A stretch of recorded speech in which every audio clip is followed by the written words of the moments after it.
After I recorded the question that you're about to watch, I realised I forgot to mention the Racketware Sensor. Not I had forgotten the Racketware Sensor, I forgot to mention that this particular question was not so much about individual racket technology, more about the technology related to the game itself, a much wider question. But of course, the Racketware Sensor, which by the way, if you don't know what it is, there's a link in the text description, could change the game. I mean, it goes on the bottom of the racket, shows you where you're making your tactical errors, and can show you technical mistakes as well. So it can change an individual's game.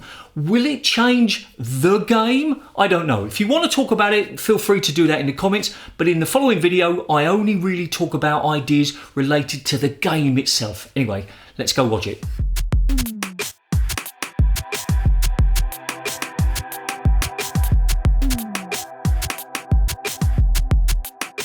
When you think of technology in squash, what's the first thing you think of? Rackets. Well, at least that's what I do anyway.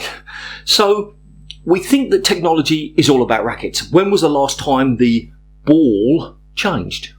I could not tell you. It probably changes quite a lot in the sense of manufacturers are always looking for ways to speed up the process of manufacture. They're always looking for ways to reduce the costs of the materials. So the composition of the balls has possibly changed. Hopefully the balls themselves are the same, but they probably changed. What other things might have changed? Well, the technology for putting the floors, the walls, maybe the walls are cheaper to make, the materials again. So we're really looking at processes here. Processes to make building courts faster, processes to make maintaining those courts faster, processes to build the walls, those kind of things.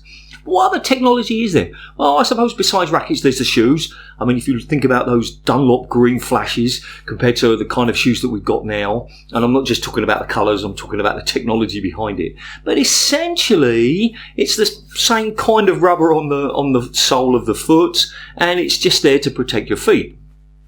What other technology? Lighting? Yeah, I suppose. Maybe some of the new courts have now got like LED lighting, I suppose. It becomes bright immediately rather than takes time. And those older players who might remember, you turn on the lights and it just takes a little bit of time until they become bright. In fact, in my court still, the local leisure centre where I go, I have to turn the lights on, then do my heat up so that when I start recording, or I start hitting the board, the lights are at their proper brightness. So maybe the lights.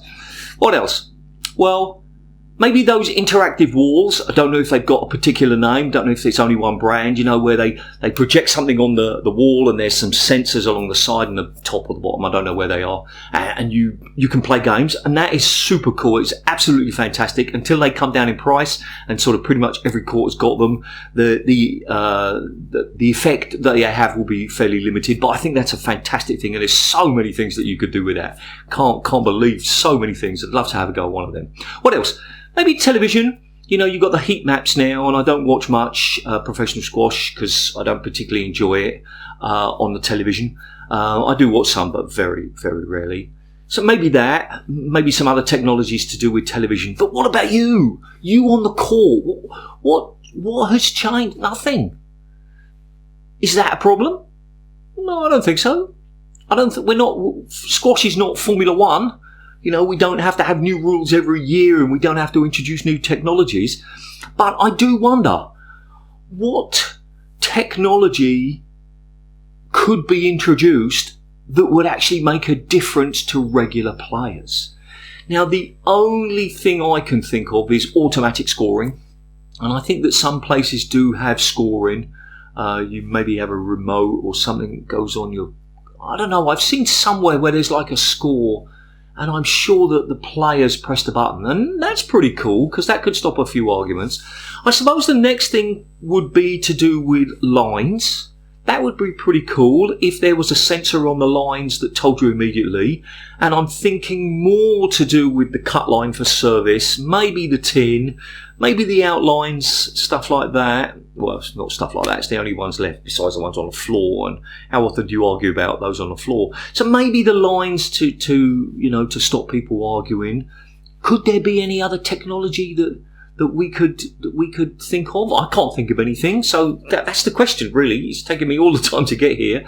But What technology do you think could be introduced into squash that could make it better for club players? We're not talking about professionals. We're not talking about juniors. We're just talking about, men and women who go down their local sports facility, whether that's a dedicated squash club or a local municipal sports centre, and play squash. What difference could technology make for those people? Any ideas? On the screen at the moment is a subscription button. If and only if you think my content is useful, please consider subscribing. Don't forget to turn on the notification bell so you're told when I release new videos. On the screen also is a playlist of the other weekly questions. Lots of things to get you thinking there, and also a video that YouTube thinks is a good fit for you based on what you've been watching. And remember, do something every single day to improve your squash. See ya.